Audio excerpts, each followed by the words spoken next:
Welcome to the Slop Temple. We pray this video helps. Start by confirming your Mac runs macOS 12 or later before troubleshooting GarageBand. Next, make sure you have at least 10 GB of free disk space for app launch and caches. Then, save your work in other apps and quit GarageBand if it appears stuck. Open Activity Monitor and force quit any GarageBand or audio process that persists.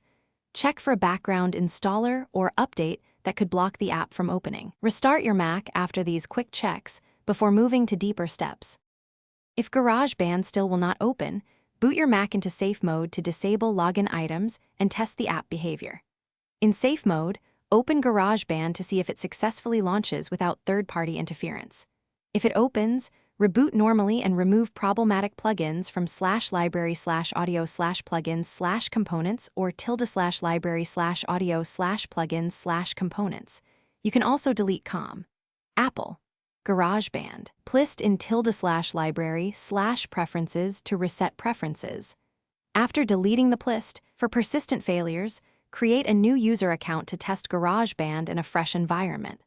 Log into the new account and attempt to open GarageBand to determine if the issue is user-specific.